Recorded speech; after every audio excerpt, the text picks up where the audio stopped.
kongresmena, senatora me vendbanim në Florid dhe ky lobby kuptohet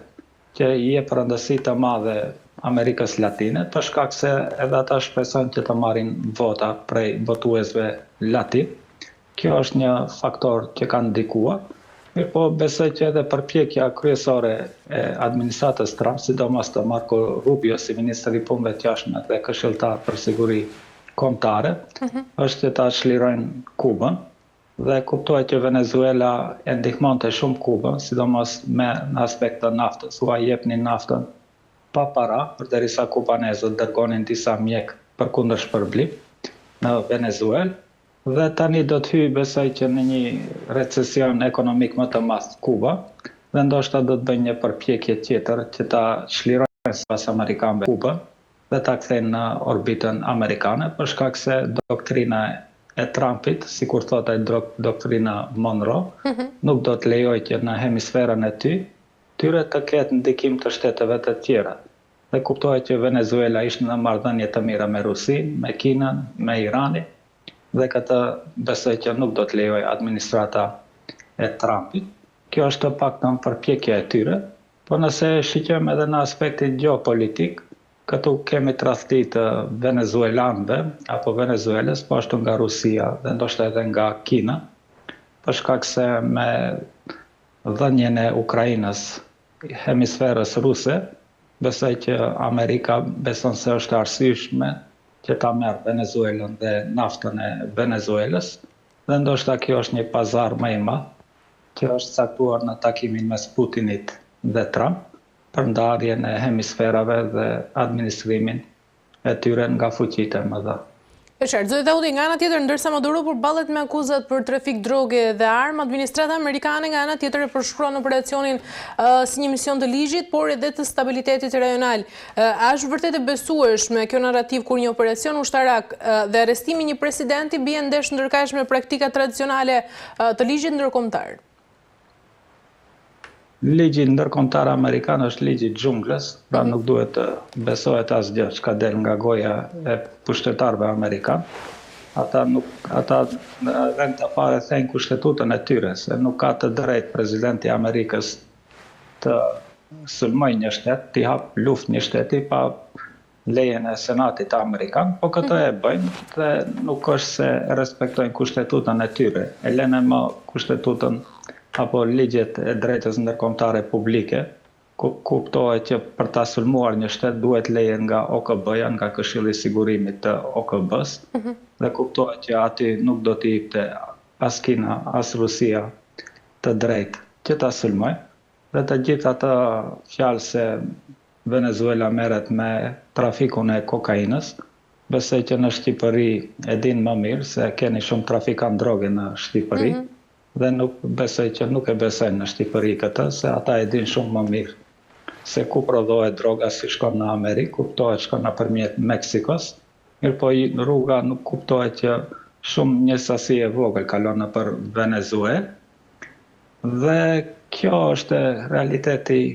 i ri ndërkombëtar për fat të keq. Ndërkaq, zoti Daudi, Donald Trump ka paralajmëruar dhe zëvendësen e Maduros se do të paguajë të njëjtin çmim shumë të madh, pra duke krahasuar çmimin e saj me atë të presidentit Nicola Maduros. A nuk e kthen në shpytja ime kjo ndërhyrje në një kërcënim të hapur politik dhe një presion të drejtë për drejtë ndoshta ndaj qeverisë së një vendi sovran? Po kuptohet që është kërcënim. Ne duhet ta mendojmë që para besoj në gusht të vitit 2025, Ministra e Drejtësisë Pam Bondi dha një deklaratë ku tha që do të japim $50 milion për ata të cilët do të na japin informat për arrestimin e Maduros.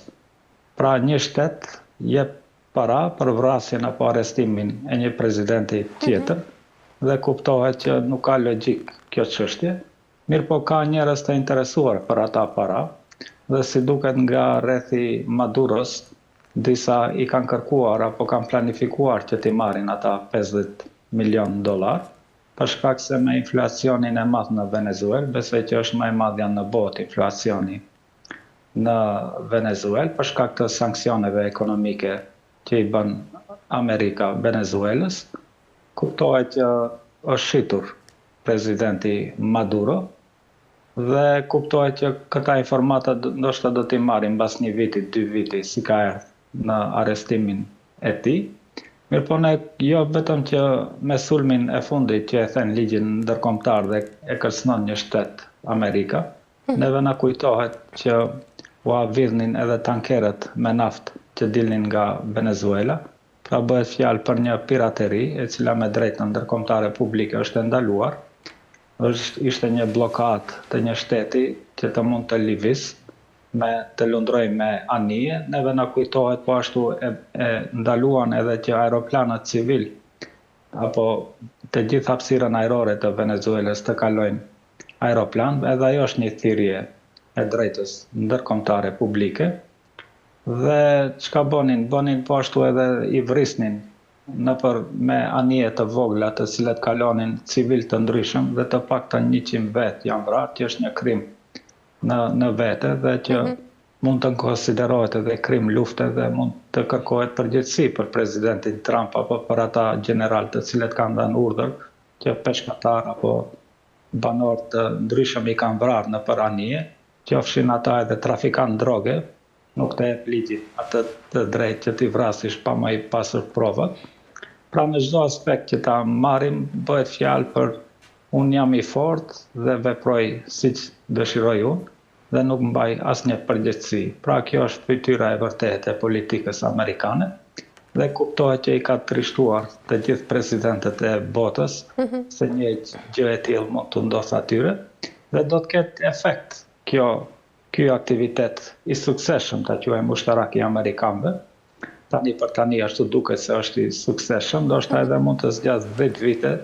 dhe të frigohen çdo herë politikanët se mund të më vinë trupat speciale amerikane dhe të më marrin prej zyre.